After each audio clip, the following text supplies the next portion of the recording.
என் பேராவூரணியோட பெருமைகளை பற்றி சொல்கிறேன்னு சொன்னேன் இல்லையா? என் பேராவூரணியோட பெருமைகளில் இன்னொரு முக்கியமான ஒரு அங்கம் அப்படின்னா என் பின்னாடி இருக்கிற இந்த தென்னை மரங்கள், தென்னங்கன்றுகள். சுற்றி பார்த்தீங்கன்னா வேறு எந்த பயிருமே தெரியாது, தென்னை மரங்கள் தான் தெரியும்.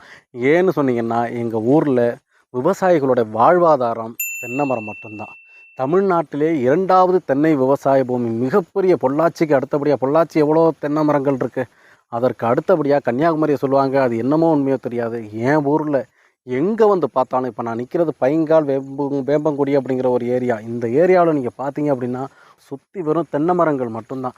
ஏன்னா தென்னை மரம் அப்படிங்கிறது எங்களுடைய வாழ்வாதாரம் மட்டும் இல்லாமல் இது ஒரு அடையாளமாகவே பார்க்கப்பட்டு, ஏன்னா கஜா புயலில் தமிழ்நாட்டிலேயே அதிக அடி வாங்கினது எங்களுடைய ஊர் தான். அதுவும் தஞ்சாவூர் தெற்கு மாவட்டங்களில் எங்களுடைய பேராவூரணியில் கிட்டத்தட்ட 1 கோடி மரங்கள் கிட்ட நீங்கள் பார்த்தீங்கன்னா தெரியும். 1 கோடி மரங்கள், வீடுகள் அவ்வளோ சேதமானுச்சு. ஆனால் அப்படியும் அதன் பிறகும் எங்களுக்கு வாழ்வாதாரம் இதுதான் ஐயா. இதை தவிர வேறு எங்களுக்குமே தெரியாது. அடிபட்டாலும் நாங்கள் திரும்ப அதைத்தான் விதைச்சி என் பிள்ளைகளை படிக்க வச்சதுலேருந்து, நாங்கள் சாப்பிட்டதுலேருந்து எல்லாம் அந்த தென்னை மரம் தேங்காய் கொடுத்த சாப்பாடு தான் எங்களுக்கு அப்படின்னு சொல்லிட்டு அந்த தென்னை மரத்தை விவசாயம் பண்ணி மேற்கொண்டு அதுக்கு எவ்வளோ செலவு பண்ணாலும் சரி, அதை ஒரு பிள்ளையாக வளர்த்து அதுலேருந்து வருமானம் தேடி பிள்ளை குட்டிகளை படிக்க வைக்கிறதுலேருந்து சாப்பிட்றதுலேருந்து எல்லாம் பார்த்துக்கிறது எங்கள் ஊருக்கு பெருமை.